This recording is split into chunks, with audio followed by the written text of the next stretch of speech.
अदबी हलकों में बहुत नाम है इनका। आप लोग जिस तरीके से, मैंने तो बोला थोड़ा सा सस्पेंस डाल के करूंगा, लेकिन फुटेज आप लोगों के सामने आ गई है। तो आखिरकार ये दूसरा शायरी का मजमुआ है जनाब डॉक्टर इशफाक नासिर साहब का, और इससे पहले 1996 में पहला मजमुआ आया था खुद से कट जाने के दिन।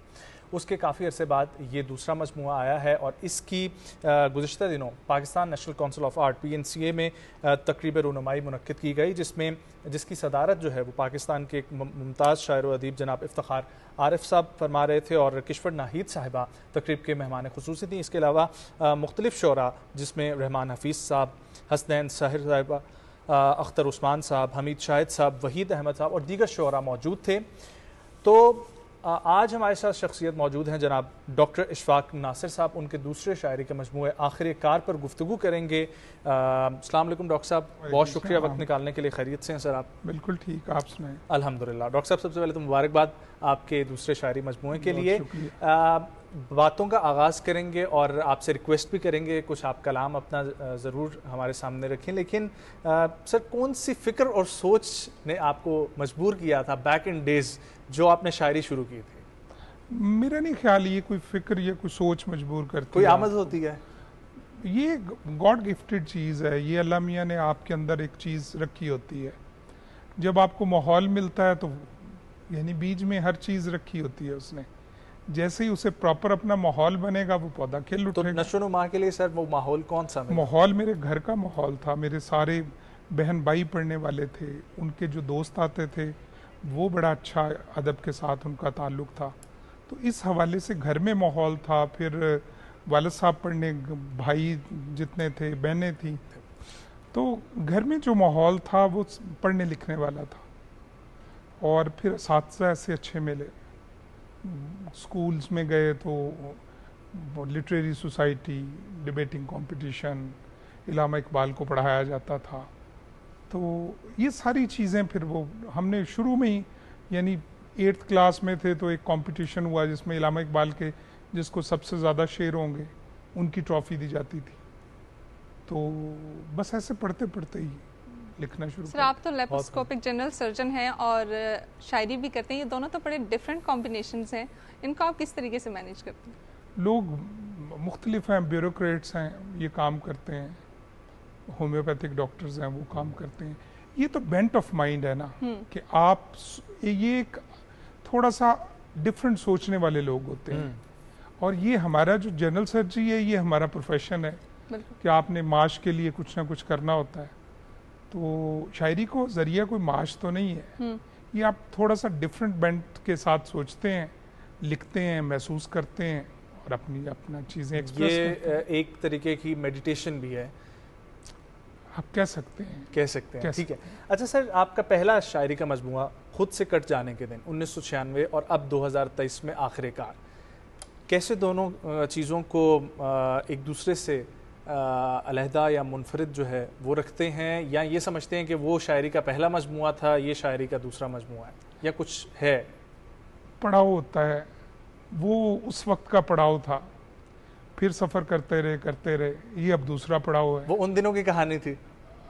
हाँ, उन दिनों की बेंट ऑफ माइंड था, उन दिनों की सोच थी, और वो हम उसको ओन करते हैं कि वो हमारा काम था।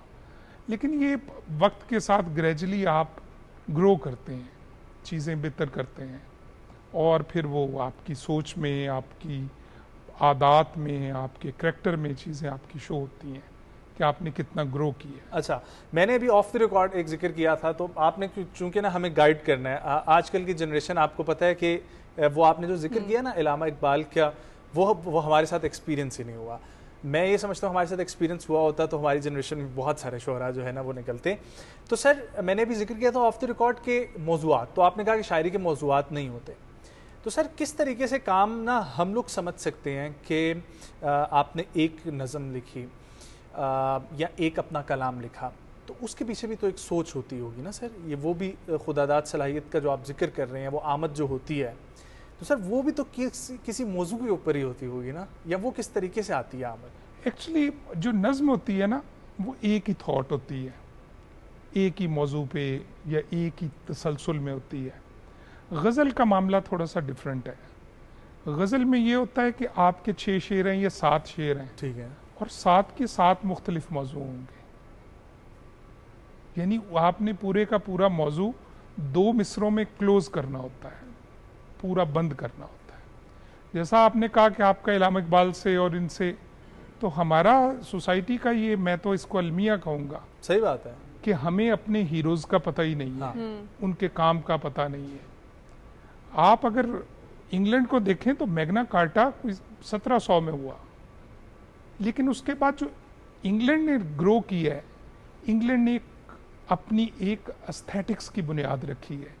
उसने एक पूरी की पूरी सोसाइटी बनाई जिसमें लोग अपने आप को एक्सप्रेस करते थे, और उस एक्सप्रेशन की वजह से लोगों के जितने वेंट थे, जितने उनकी प्रॉब्लम्स थी, जितने उनकी कह सकते हैं डिप्रेशंस थे, वो वेंट आउट हो जाते थे। उसके बाद उस सोसाइटी के बाद उस सोसाइटी पे जब उन्होंने डिसीजन मेकिंग की तो लोगों ने उसको बड़ी खुशदिली से एक्सेप्ट किया, क्योंकि वो टॉलरेंट सोसाइटी थी। उन्होंने उसको डेवलप किया।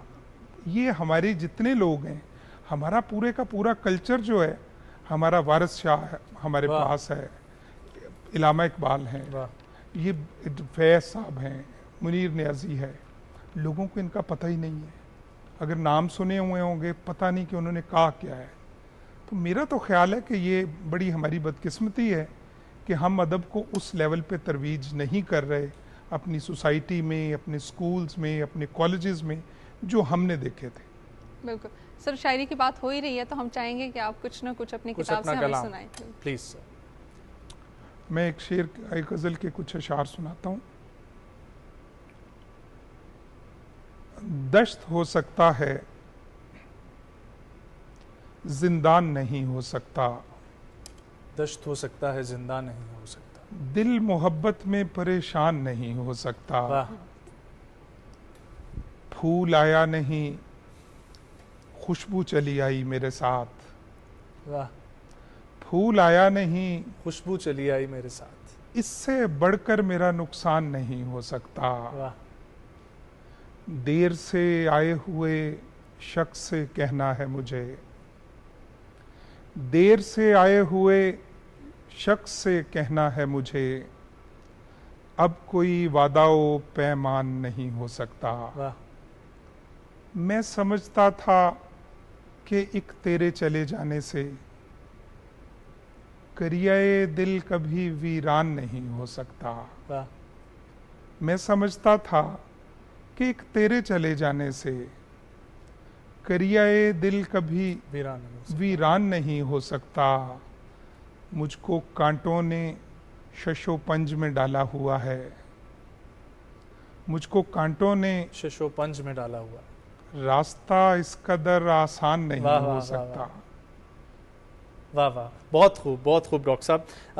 डॉक्टर साहब, जिस तरीके से हम जिक्र करते हैं कि शोरा अक्सर जो है वो दिल फेंक या दिल जले होते हैं, तो ये किस हद तक आप इस बात से इत्तफाक करते हैं? नहीं, इसमें इस चीज़ का मेरा नहीं ख्याल कि कोई भी रिलेशनशिप हो। एक होते हैं कोई, यानी जब आदमी जवान होता है तो तकरीबन सारे ही शायर होते हैं। देखना ये होता है कि इस थॉट को, इस प्रोसेस को आप लेके कितनी देर चलते हैं, आप कितना ग्रो करते हैं। तो ये थोड़ा सा डिफरेंट सोचने वाले लोग सोसाइटी में आपके पास ही होते हैं, लेकिन ये आम चीज़ों से थोड़ा सा हटके सोचते हैं। इनमें सिर्फ ये कमाल होता है, ये दिल फेंक, ये चीज़ें ये वक्ती तौर पर ये लोग समझा जाता है, फेसबुक शायरी के लिए ये समझा जाता है, लेकिन आप दुनिया की तहरीकों में देखें शायरों ने क्या रोल अदा किया है, बिल्कुल ऐसा ही। तो ऐसा नहीं है। इशफाक साहब, हर काम करने के लिए आपको एक एनवायरनमेंट बिल्ड करना पड़ता है, एक स्पेसिफिक जो है वो जगह पे बैठना पड़ता है। इस तरीके से क्या आप शायरी करने के लिए भी इसी तरीके से करते हैं, या जहाँ पे जो आमद आई आपने कागज़ पकड़ा, पेन पकड़ा और लिखना शुरू कर दिया? नहीं, कोई ख्याल आ जाता है तो उसको हम नोट ज़रूर कर लेते हैं, तो लेकिन उसके अलावा एक्चुअली ये ख्याल तरवीज किधर से पाते हैं, इम्पोर्टेंट ये है। तो असल में कि आपके पास वो कौन सी सोसाइटीज़ होती हैं जिसमें आप जाते हैं तो आपकी ये इसको नशोनुमा मिलती है। तो ये अदबी हमारे हल्के होते हैं। जैसे लाहौर में हम होते थे तो पाक टी हाउस जाते होते थे, खालिद अहमद साहब थे, खालिद अहमद साहब के पास बैठते होते थे। अब्बास ताबी साहब थे, उनके पास बैठते होते थे। तो ये चीज़ें आपको ग्रो करती हैं। तो बाकी वो एट दी कोई अगर ख्याल आ गया है तो आपका कोई ना कोई उसका हिंट तो लेंगे आप। जी सर, एक लाइटर नोट पे सवाल पूछूंगी। यूजुअली होता है कि जो लोग अच्छा लिखते हैं तो दोस्त उनको कहते हैं कि यार मैंने एक मैसेज लिखना है या एक लेटर लिखना है तो तुम मेरी मदद करो। क्या आपके साथ भी ये होता है कि दोस्त से आप बोलते हो कि शायरी लिख के दें? नहीं, ऐसा कभी नहीं हुआ, ऐसा कभी भी नहीं हुआ। डॉक्टर मतलब साहब आप सिर्फ अपने लिए लिखते हैं? नहीं, ये इसलिए नहीं मैं कह रहा कि वो कोई हमारा एक्चुअली जिन लोगों से राब्ता रहा है वो खुद बड़े अच्छे शायर थे, तो उनको कभी जरूरत नहीं पड़ी, तो उनको इस किस्म के। कभी ऐसी जरूरत नहीं, वो खुद बड़े अच्छे पोइट्स थे। वही बात है ना कि हल्का अहबाब जो है वो बहुत अहमियत के हामिल होते हैं और वो बहुत जो है ना वो आपकी जहन साजी कर देते हैं। और इसी से बात यहाँ पर निकली कि आपने जिन शख्सियात का जिक्र किया था, जनाब फैज़ अहमद फैज़ साहब, जनाब अहमद फराज साहब का, या मुनीर नियाज़ी साहब, अगेन बहुत बड़े बड़े नाम पाकिस्तान में गुजरे हैं, पार्टीशन से पहले भी और पार्टीशन के बाद भी। लेकिन सर, जिस फ़िक्र का आपने भी थोड़ी देर पहले जिक्र किया था कि आजकल की जनरेशन में ये चीज़ थोड़ी सी मान पड़ गई। आप जैसे शुअरा